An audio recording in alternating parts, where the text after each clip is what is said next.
एक बार की बात है, श्यामपुर नाम का एक गांव था। वह गांव बहुत सुंदर था। वहां के लोग काफी अच्छे थे।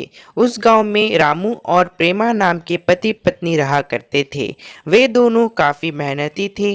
वे दोनों साथ में अपने खेत में काम किया करते थे। प्रेमा हमेशा अपने पति का मदद किया करती थी। एक बार रामू और प्रेमा अपने खेत में बैंगन की खेती की थी। वे दोनों ने काफ़ी मेहनत से अपने खेत में काम किया करते थे। वे दोनों ने खेत में बैंगन की फसल लगाई। फिर थोड़ी ही देर में शाम होती है। फिर वे दोनों अपने घर चले जाते हैं। फिर दोनों घर पहुंच जाते हैं। दोनों सुबह से काफ़ी मेहनत किया होता है तो काफ़ी थक जाते हैं। तभी रामू प्रेमा से बोलता है। प्रेमा, मुझे काफी भूख लग रही है तो तुम जल्द से जल्द कुछ खाने का बनाओ।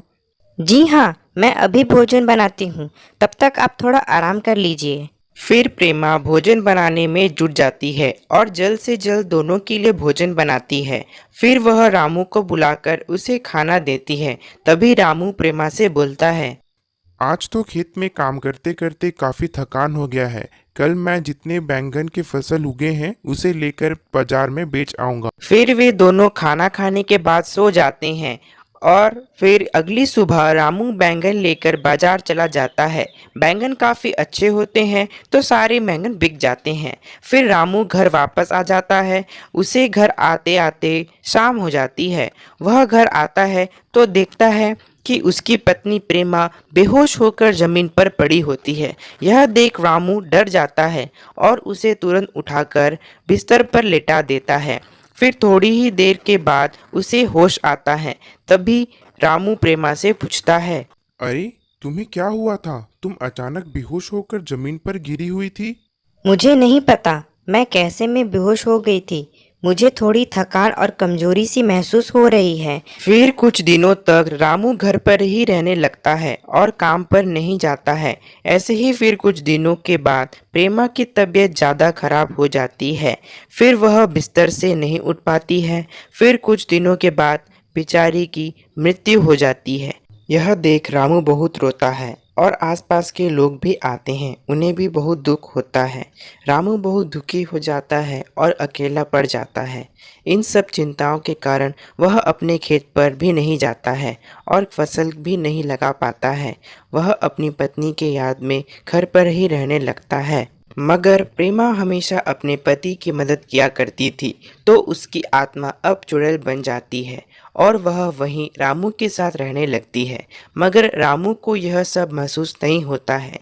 एक दिन प्रेमा रामू को घर पर देखती है। वह घर पर ही होता है और काम पर भी नहीं जा रहा होता है। यह देख प्रेमा बोलती है। ये तो अब काम पर भी नहीं जा रहे हैं और खेती भी नहीं कर रहे हैं। ऐसे में तो यह कैसे रहेंगे। यह सब देख प्रेमा सोचती है कि अब उसे रामू का कुछ मदद करना पड़ेगा। फिर वह प्रेमा उनके खेत में जाती है और देखती है कि पूरा खेत बंजर हुआ होता है। यह देख प्रेमा वहां अपने जादू से पूरे खेत में बैंगन की फसल लगाती है। फिर वह वहां से चली जाती है। फिर अगले दिन रामू को अपने काम और खेत का याद आता है तो वह अपने खेत जाता है। तो वह देखता है कि पूरे खेत में इतनी सारी बैंगन के फसल होते हैं। यह देख वह खुश हो जाता है। अरे, मेरे खेत में इतने सारे बैंगन के फसल कैसे उग गए? मैं तो इतने दिनों से खेत में नहीं आ रहा था। तो यह सारे बैंगन किसने लगाया? यह सब सोचता हुआ रामू घर वापस आ जाता है और घर पर बैठकर सोचता रहता है। तभी वहां उसकी पत्नी प्रेमा आ जाती है। क्योंकि अब प्रेमा चुड़ैल बन गई होती है तो रामू उसे देखकर डर जाता है। तभी वह प्रेमा बोलती है। अरे आप डरो मत, मैं आपकी पत्नी प्रेमा हूँ। यह सुन रामू बोलता है। मेरी पत्नी प्रेमा? यह कैसे हो सकता है? उसकी तो मृत्यु हो चुकी है। हाँ, मैं ही हूँ प्रेमा। दरअसल मेरी आत्मा को शांति नहीं मिली है क्योंकि मेरा सारा ध्यान आप पर ही टिका रहता था और मुझे इस कारण से मुक्ति नहीं मिली है। और जो आज आपने बैंगन की फसल देखी वह मैंने ही लगाई है। यह सब सुन रामू बोलता है। अब तुम्हें चिंता करने की कोई ज़रूरत नहीं है।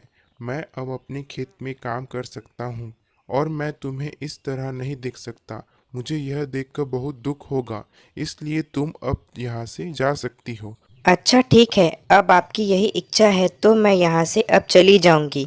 फिर प्रेमा वहाँ से चली जाती है और रामू फिर से अपने खेत में काम करना चालू कर देता है और वह अब सुखी से रहने लगता है।